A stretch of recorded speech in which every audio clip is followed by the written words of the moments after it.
नमस्कार साथियों, SL classes study point के इस ऑनलाइन पोर्टल में आप सभी का हार्दिक स्वागत एवं हार्दिक हार्दिक अभिनंदन।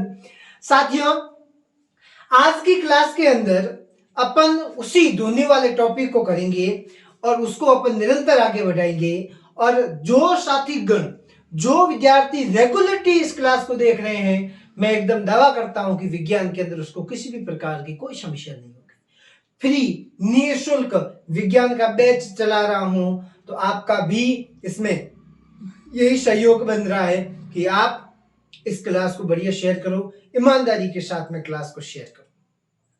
साथी गणों, मेरे प्यारे विद्यार्थियों, आज इस परिस्थिति के अंदर भी क्लासें ले रहा हूं, जिस परिस्थिति के अंदर व्यक्ति संभल नहीं सकता, इस परिस्थिति के अंदर क्लास ले रहा हूं, तो आप लोग ये समझ लो कि आप सभी विद्यार्थियों के लिए एक बड़ी मुहिम लेके जा रहा हूं, जिसके लिए हर किसी को इस पर जाना बहुत ज्यादा कठिन लगता है।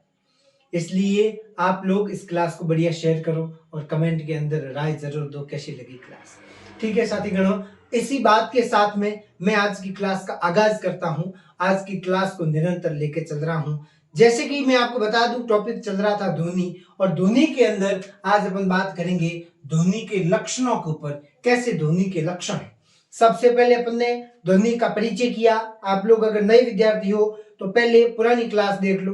सबसे पहले ध्वनि का परिचय किया, उसके बाद में ध्वनि की चाल कैसे चल रही है उसके बारे में कल की क्लास के अंदर अपन ने चाल के बारे में डिस्कस किया। इसलिए पुरानी क्लासें देख लो, तो जिससे कड़ी से कड़ी जुड़ती हुई जाएगी। ठीक है, और इस तरीके से अपन इस ध्वनि वाले टॉपिक को एकदम अच्छे से निरंतरता के साथ में अपन इसको लेके चल रहे हैं। चाल के बारे में डिस्कस कर चुके हैं। ठीक है, ध्वनि का संचरण कैसे, उसके बारे में निरंतर अपन अध्ययन कर चुके हैं। ठीक है, और आज अपन देखेंगे ध्वनि का लक्षण, कैसे लक्षण है ध्वनि के और किस तरीके से लक्षण ध्वनि उत्पन्न करती है। तो देखना, ध्वनि के मुख्यतः 3 लक्षण है। 3 लक्षण ध्वनि के अंदर दिखेंगे। पहला जो लक्षण है वो है तीव्रता, तारतव्य, और तीसरा है गुणता। मतलब उसके अंदर गुण, उसका तारतव्य की मात्रा और उसकी तीव्रता की मात्रा, मतलब एक तरीके की गति की मात्रा। तो किस तरीके से ध्वनि दिखाई देगी, तो पहला पॉइंट है तीव्रता। तीव्रता वाला बड़ा है, तो अगली स्लाइड के अंदर मैं पूरा एकदम समझा दूंगा। तीव्रता ध्वनि का एक लक्षण है जिसमें ध्वनि की तीव्र अथवा धीमी सुनाई देती है। मतलब तीव्रता के द्वारा ही ध्वनि कहीं आपको ज्यादा सुनाई देती है, कहीं आपको ध्वनि कैसे सुनाई देती है, कम सुनाई देती है, मतलब धीमी सुनाई देती है, और कहीं आपको ध्वनि कैसी सुनाई देती है, तेज सुनाई देती है।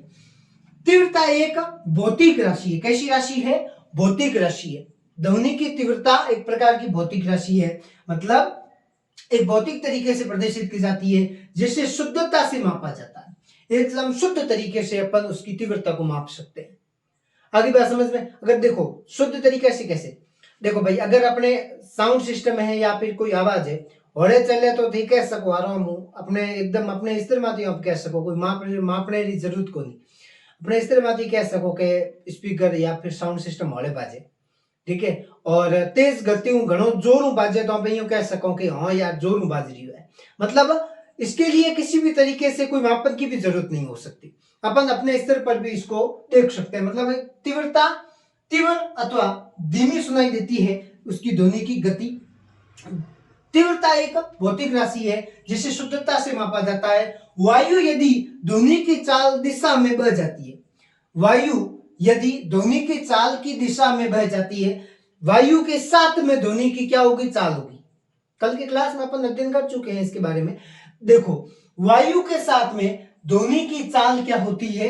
दिशा के साथ में बह जाती है। ध्वनि की चाल एवं तीव्रता बढ़ जाती है। जैसे जैसे वायु की गति होगी, जैसे तेज वायु की गति होगी, उसके आधार पर ध्वनि की चाल भी क्या हो जाएगी? तेज हो जाएगी। ध्वनि की चाल भी क्या हो जाएगी? तेज हो जाएगी। ठीक है, इसे डेसिबल में मापा जाता है। किसमें मापा जाता है?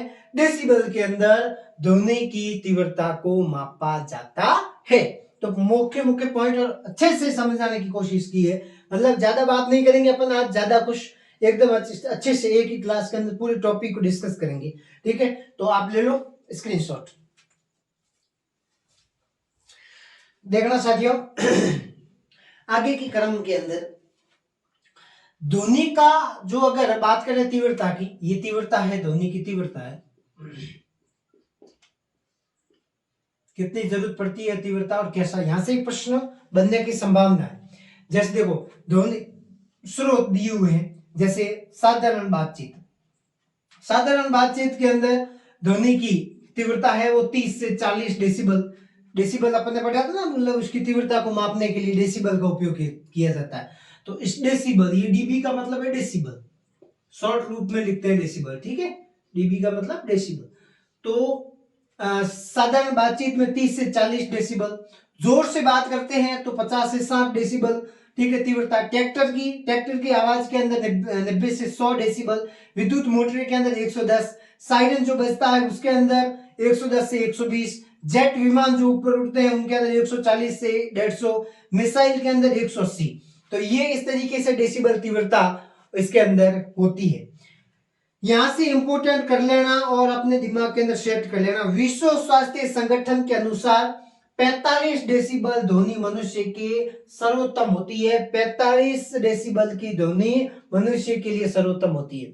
विश्व स्वास्थ्य संगठन के अनुसार मनुष्य के लिए कितनी आवाज या कितनी ध्वनि सर्वोत्तम है, तो 45 डेसिबल की ध्वनि है जो मनुष्य के लिए सर्वोत्तम है।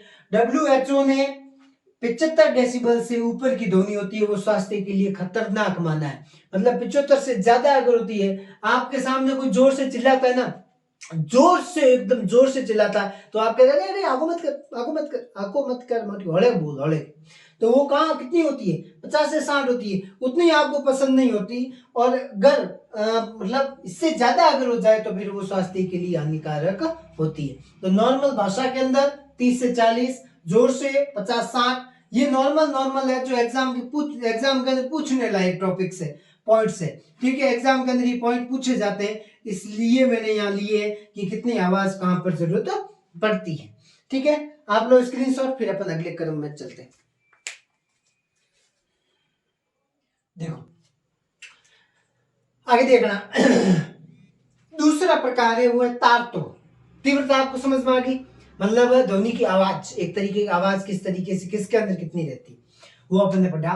तारतो, तारतो ध्वनि का वह लक्षण है जिसके कारण ध्वनि को मोटा या तीक्ष्ण कहा जाता है। तीक्ष्ण है, मोटा या मतलब एक तो मोटी आवाज, तीक्ष्ण का मतलब पतली, मतलब ध्वनि का मोटा या पतला सुनाई देना, मोटा या पतला सुनाई देना। कई आवाज आपको मोटी सुनाई देती है, तगड़ी एकदम गहरी, और कहीं आपको पतली आवाज सुनाई देती है। जहां पर मोटा या तीक्ष्ण कहा जाता है, मतलब ध्वनि का मोटा या तीक्ष्ण, इसका कारण है मतलब ध्वनि मोटी या तीक्ष्ण सुनाई देती है, उसका कारण क्या है, तातो। ये ध्वनि की आवृत्ति पर निर्भर करता है, मतलब जितनी जल्दी ध्वनि की आवृत्ति होगी, जितनी जल्दी ध्वनि की आवृत्ति होगी, एक आप ढोल को पीटो, एक आप थाली को पीटो, ढोल को पीटोगे तो उसके अंदर आवृत्ति क्या होगी, लेट होगी, उसके अंदर आवृत्ति क्या होगी, लेट होगी। और थाली के अंदर आवृत्ति क्या होगी, तेज गति के साथ में होगी। कैसी होगी, तेज गति के साथ में होगी, मतलब जितना जल्दी आवृत्ति होगी उतनी ही वो क्या सुनाई देगी, पतली सुनाई देगी। ठीक है, आगे बात समझ में, ये ध्वनि की आवृत्ति पर निर्भर करता है। आपकी कोई गलती नहीं है, आपके भाई की कोई गलती नहीं है, आपके परिवार में किसी की कोई गलती नहीं है।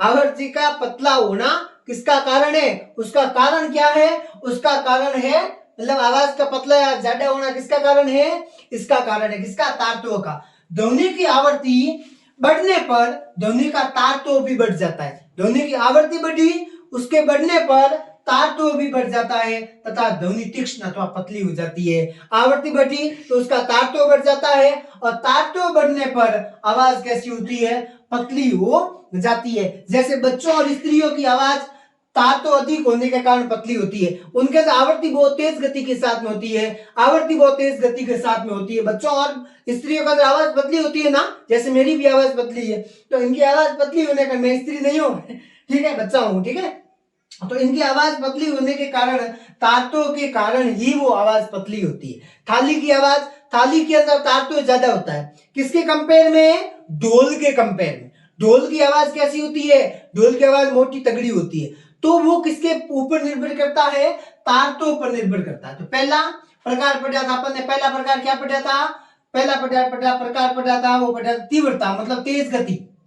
ध्वनि के अंदर किस तरीके की तीव्रता है, किस तरीके की तेज गति है। उसके बाद में तारतो क्या होता है, ध्वनि का मोटा या पतला होना, आवाज का मोटा या पतला होना, वो किस पर निर्भर करता है, ध्वनि की तारतों पर निर्भर करता है। तीसरा है गुणता।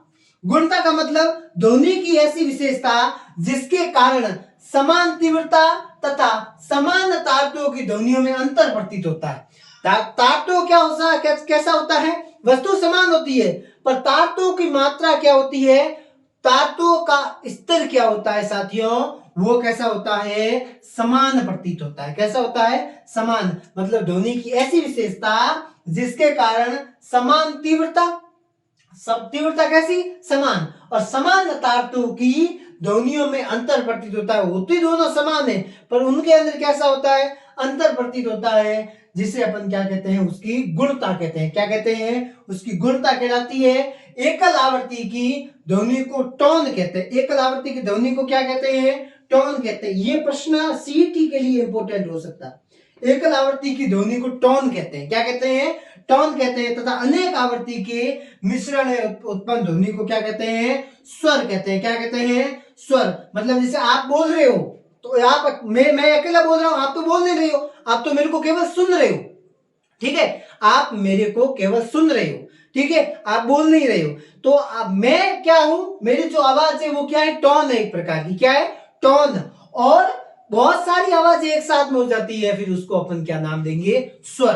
तो एक आवाज को टोन, एक से अधिक आवाज को स्वर। जहां समान आवृत्ति और समान तीव्रता और समान तारतों की ध्वनियों में जो अंतर प्रतीत होता है उसको अपन क्या कहते हैं, गुणता कहते हैं। क्या कहते हैं, गुणता।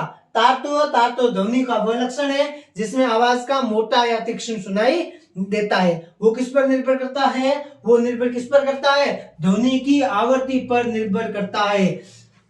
ध्वनि का तारत्व किस पर निर्भर करता है, ठीक है, अकॉर्डिंग टू पशु परिचर। ये प्रश्न आपके लिए क्या हो सकता है, इंपोर्टेंट हो सकता है। अकॉर्डिंग टू पशु परिचर ये प्रश्न आपका इंपोर्टेंट हो सकता है। ध्वनि की आवृत्ति किस पर निर्भर करती है,